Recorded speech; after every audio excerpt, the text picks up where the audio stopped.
Olá, desejo que você esteja bem. Diga aí, você sofre com o uso de vírgulas? Meu bem. Sempre tem pontos descontados na sua redação por causa das vírgulas?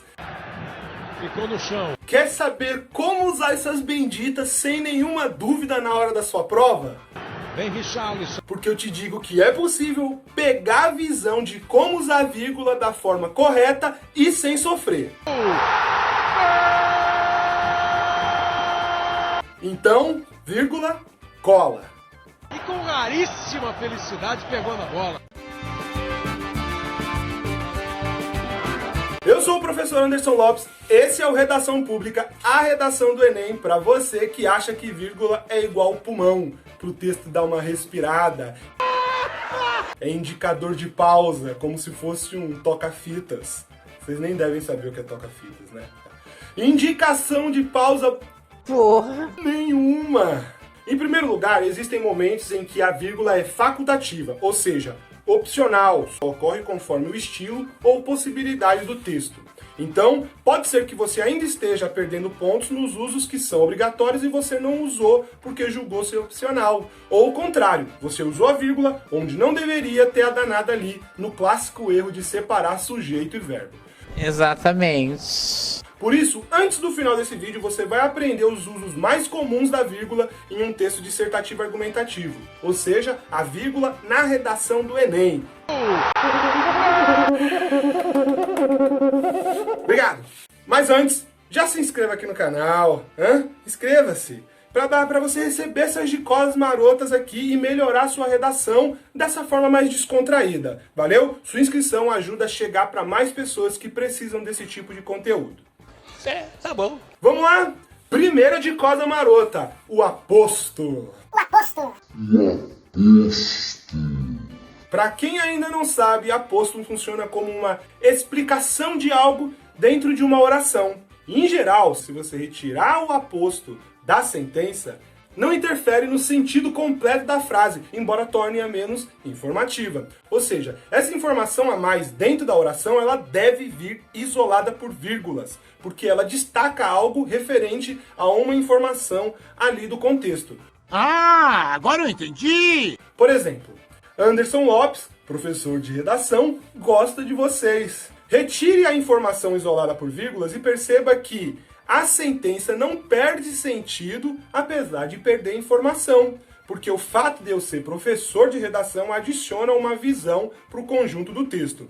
Esse erro é comum, não colocar vírgulas em aposto ou colocar apenas uma, ou antes ou depois. Então, já sabe, né? Ó, se liga.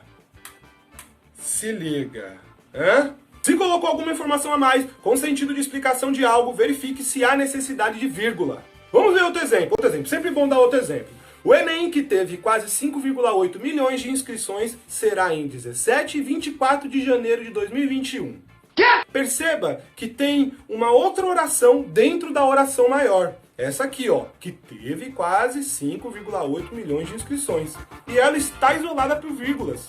Essa oração é uma oração subordinada, pois sozinha não tem sentido completo. E quando usamos uma oração dessas, introduzida por um pronome como o que, precisamos isolar essa informação entre vírgulas, para que a oração não seja lida como: o Enem, que teve quase 5,8 milhões de inscrições, será em 17 e 24 de janeiro de 2021. Não. Dessa forma, semanticamente, ou seja, na construção de sentido, você está deixando margem para a interpretação de que existe mais de um Enem por ano e que o Enem sobre o qual você comenta é que teve essa quantidade de inscrições. Entendeu? É sutil, mas desconta pontos preciosos. A vírgula, nesse caso, asseguraria a interpretação de que o Enem ocorrerá em 17 e 24 de janeiro e também que ele teve 5,8 milhões de inscrições. É verdade. Dessa forma, você impede praticamente a interpretação de que tem mais de um Enem por ano. Embora essa realidade já esteja bem perto de mudar, hein, pessoal?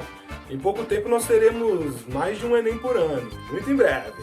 Então, Se liga. Não vou fazer de novo, mas se liga. Existem muitos exemplos de uso do aposto, mas esses dois exemplos que passei já te ajudam a se ligar, né, aí nesse uso obrigatório da vírgula. Suave? Sim. Segunda de cosa marota. Muita atenção com as vírgulas entre sujeito e predicado. Entre sujeito e verbo. Gente, isso aqui é igual a atrasados do Enem. Todo ano a gente orienta os cuidados necessários e todo ano tem um monte de gente virando meme. Eu não estou suportando mais. Claro que existem as particularidades, os acasos, os percalços, né? Gente azarada mesmo, eu sei que tem. Mas a vírgula entre sujeito e verbo é ponto perdido. Basicamente a orientação aqui é: usou o verbo, verifique se ele está precedido de uma vírgula. Se estiver com vírgula e essa vírgula não pertencer a um isolamento de algum aposto ou oração subordinada com início em gerúndio, ou isolar um locativo, né? Ou seja, um indicativo de local, deve ter coisa errada aí. Verbo é essencial em toda oração, então a sua atenção com vírgulas deve estar ligada a todo momento.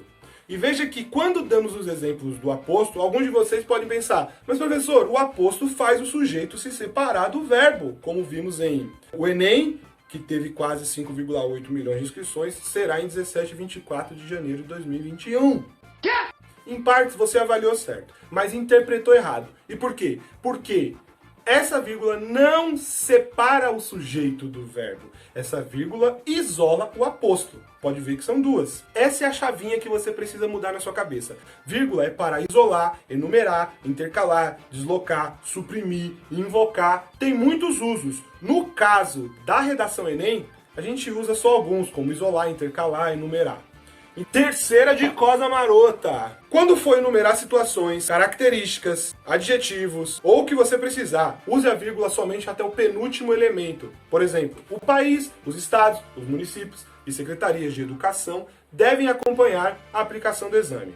No caso, o penúltimo elemento nessa enumeração aí de substantivos foi município. E a conjunção e completa a somatória do último elemento. Muita gente perde ponto porque usa a vírgula até o último elemento, como nesse exemplo errado aqui, ó. O país, os estados, municípios, secretarias de educação devem acompanhar a aplicação do exame. É um detalhe, eu sei, mas é crucial para a competência 1 sobre o domínio da modalidade formal escrita da língua portuguesa. E eu nem vou fazer aqueles exercícios com exemplos clássicos, né, onde a presença da vírgula muda todo o sentido da frase. Isso já tem a rodo no YouTube. Eu quero que você pegue a visão do uso prático na redação.